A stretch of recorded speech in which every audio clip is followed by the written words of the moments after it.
ಇನ್ನು ದಕ್ಷಿಣ ಕನ್ನಡ ಜಿಲ್ಲೆಯಲ್ಲಿ ಧಾರಾಕಾರ ಮಳೆ ಸುರಿಯುತ್ತಿರುವ ಹಿನ್ನೆಲೆಯಲ್ಲಿ ಇಂದು ನಾಳೆ ಎಲ್ಲ ಶಾಲಾ ಕಾಲೇಜುಗಳಿಗೆ ರಜೆಯನ್ನ ಘೋಷಣೆ ಮಾಡಲಾಗಿದೆ.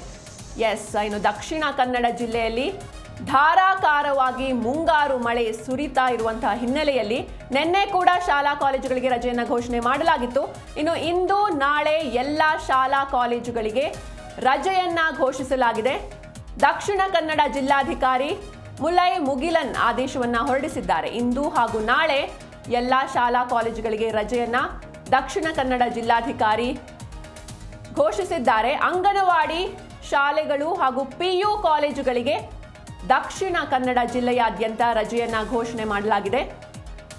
ಇನ್ನು CBSE ಪದವಿ ಪೂರ್ವ ಸರ್ಕಾರಿ ಅನುದಾನಿತ ಮತ್ತು ಖಾಸಗಿ ವಿದ್ಯಾಸಂಸ್ಥೆಗಳಿಗೆ ರಜೆಯನ್ನ ನೀಡಲಾಗಿದೆ. ದಕ್ಷಿಣ ಕನ್ನಡ ಜಿಲ್ಲಾಧಿಕಾರಿಯಿಂದ ರಜೆಯನ್ನ ಘೋಷಿಸಲಾಗಿದೆ. ತೀವ್ರವಾದ ಮಳೆ ಹಿನ್ನೆಲೆ ದಕ್ಷಿಣ ಕನ್ನಡ ಜಿಲ್ಲೆಯಲ್ಲಿ ಧಾರಾಕಾರವಾಗಿ ಮಳೆ ಸುರಿತಾ ಇದೆ. ಅರಬ್ಬಿ ಸಮುದ್ರದಲ್ಲಿ ವಾಯುಭಾರ ಕುಸಿತ ಹಿನ್ನೆಲೆ ರಾಜ್ಯಕ್ಕೆ ಈ ಬಾರಿ ಅವಧಿಗೂ ಮುನ್ನವೇ ಮುಂಗಾರು ಎಂಟ್ರಿ ಕೊಟ್ಟಿರುವಂಥದ್ದು. ಕರಾವಳಿ ಭಾಗದಲ್ಲಿ ಧಾರಾಕಾರ ಮಳೆಯಾಗ್ತಾ ಇದೆ. ದಕ್ಷಿಣ ಕನ್ನಡ ಜಿಲ್ಲೆಯಲ್ಲಿ ಧಾರಾಕಾರ ಮಳೆ ಹಿನ್ನೆಲೆ ನಿನ್ನೆಯೂ ಕೂಡ ರಜೆಯನ್ನ ಘೋಷಿಸಲಾಗಿತ್ತು. ಇನ್ನು ಇಂದು ನಾಳೆ ಎಲ್ಲ ಶಾಲಾ ಕಾಲೇಜುಗಳಿಗೆ ರಜೆಯನ್ನ ಘೋಷಿಸಲಾಗಿದೆ.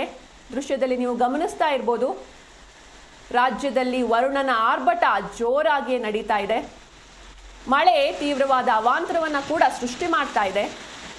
ಇನ್ನು ದಕ್ಷಿಣ ಕನ್ನಡ ಜಿಲ್ಲಾಧಿಕಾರಿ ಮುಲೈ ಮುಗಿಲನ್ ಇಂದು ಹಾಗೂ ನಾಳೆ ಎಲ್ಲ ಶಾಲಾ ಕಾಲೇಜುಗಳಿಗೆ ರಜೆ ನೀಡುವಂತೆ ಆದೇಶವನ್ನು ಹೊರಡಿಸಿದ್ದಾರೆ. ಅಂಗನವಾಡಿ ಶಾಲೆಗಳು ಹಾಗೂ PU ಕಾಲೇಜುಗಳಿಗೆ ರಜೆಯನ್ನ ಘೋಷಣೆ ಮಾಡಲಾಗಿದೆ. CBSE ಪದವಿ ಪೂರ್ವ ಸರ್ಕಾರಿ ಅನುದಾನಿತ ಮತ್ತು ಖಾಸಗಿ ವಿದ್ಯಾಸಂಸ್ಥೆಗಳಿಗೆ ರಜೆಯನ್ನ ಘೋಷಿಸಲಾಗಿದೆ.